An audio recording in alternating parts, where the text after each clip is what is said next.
अच्छा वो अंदर। Hi everyone, hope you all are happy and healthy. तो आइए शुरू करते हैं आज का व्लॉग।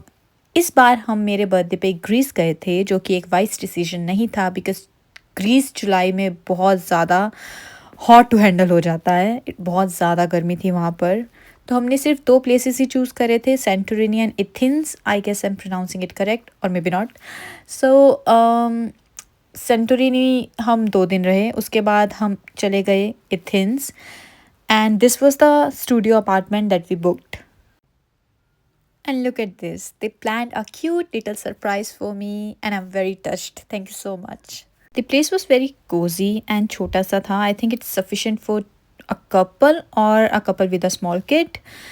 And इसमें ज़रूरत की सारी चीज़ें उन्होंने रखी हुई थी, from iron to tea maker, toaster, coffee machine. Washroom में भी ऑल एसेंशियल चीज़ें थी and bedroom was also very nicely decorated.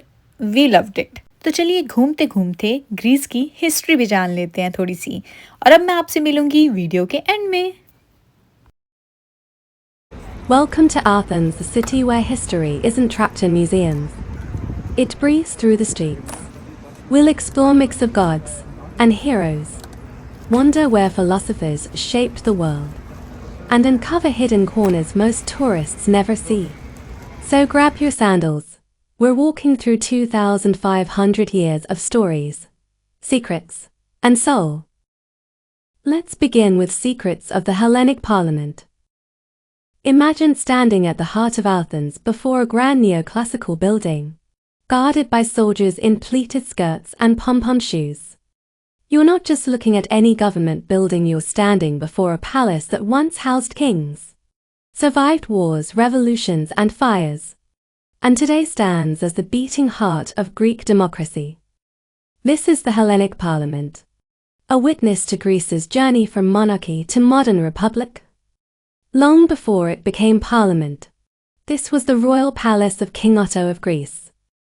Built in 1836 from Pentelic marble, the same used for the Parthenon. After a devastating fire in 1909, the royal family moved out, and by 1934 it became the seat of the parliament. In front lies Syntagma Square, meaning Constitution Square. Here, in 1843, Athenians gathered demanding a constitution from King Otto. Every step you take here echoes the birth of Greek democracy. No visit is complete without watching the changing of the guard. The Evzones, Greece's elite soldiers, wear uniforms rich in symbolism. The Fuste Nellis Kurt has 400 pleats for 400 years of Ottoman occupation. The Tsar Uchiaye shoes weigh 1.5 kilograms each, with black pom-poms. Every Sunday at 11 am, the grand ceremony unfolds, a must-see moment of pride and precision. In the heart of Athens stands the Metropolitan Cathedral of the Annunciation, built after Greece's independence as a symbol of rebirth. Queen Amelia laid its first stone in 1842, using marble from over 70 ruined churches, making it a monument woven from the city's past. Completed in 1862, it blends Byzantine and neoclassical styles, hosting royal weddings and national ceremonies. Inside lie the relics of Saint Philo the I and Patriarch Gregory V, heroes of faith and freedom. Beside it rests the little metropolis, a 12th century gem. Together, they echo centuries of Greek history, resilience, and divine grace. The Acropolis, meaning high city in Greek, is the ancient heart of Athens, standing proudly on a rocky hill above the city. It was the center of ancient Greek civilization, both a fortress and a sacred site dedicated mainly to the goddess Athena, the city's protector. The first fortifications appeared as early as 1400 BC. During the Mycenaean era, the golden age of the Acropolis came under Pericles, who rebuilt it after Persian invasions. During this time, magnificent temples were constructed: the Parthenon, Erech the Ion, Temple of Athene and Nike, and Propylaea, symbols of Greek art, architecture, and democracy. Over the centuries, it was transformed into a Christian church, a mosque, and even suffered explosions during war. Despite everything, the Acropolis remains one of the most iconic monuments of the ancient world and the UNESCO World Heritage Site. Markets have always been at the heart of Athenian life. In ancient times, the Agora of Athens wasn't just a market, it was the center of public life, where people traded goods, debated politics, met philosophers like Socrates, and shaped democracy itself. Today, the city still keeps that lively spirit alive through its bustling markets, full of sounds, scents, and stories. Fun facts: 1. The ancient Agora was the world's first open marketplace and democracy hub. 2. The word Agora means both marketplace and assembly in Greek, showing how trade and ideas were equally valuable. 3. Many Greek families still prefer local laking markets to supermarkets for freshness and community. Imagine walking through a quiet valley beneath the Acropolis. The air hums with whispers not of tourists, but of philosophers, merchants, and dreamers. You're standing where the world's first democracy took its first breath. The ancient Agora of Athens, 2,500 years ago. This was no ordinary marketplace. Here, people didn't just buy olives and pottery, they exchanged ideas.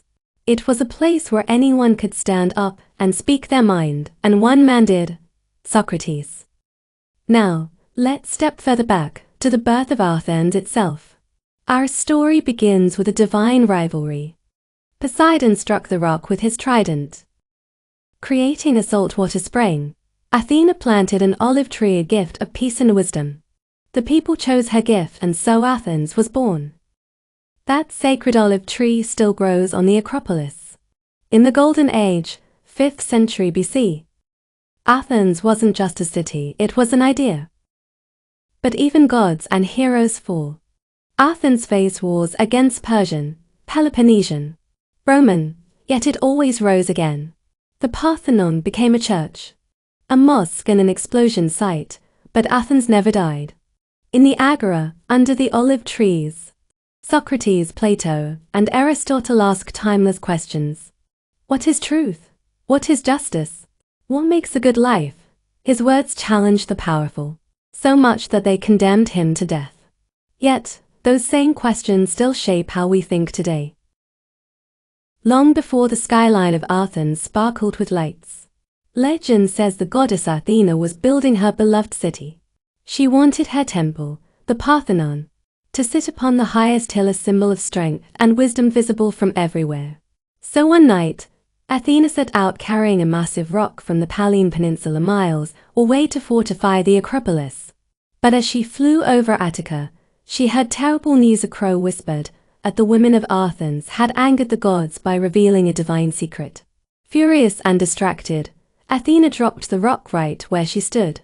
That enormous stone became Mount Lygobetis, the highest point in Athens, rising over 277 meters above the city. Athens is a paradise for food lovers, blending ancient tradition with modern flair. Taste local favorites like souvlaki, moussaka, Greek salad, and honey donuts known as loukoumades. Enjoy small plates called mez with ouzo, or wine in cozy tavernas. Cafe life is a big part of Athenian culture. Locals sip Greek coffee, freddo cappuccinos, or frappes while chatting or people watching. Popular spots like Ye Asemi in Plaka or 360 bars offer both great coffee and stunning Acropolis views. In Athens, every meal is more than food, it's a taste of history, warmth, and togetherness.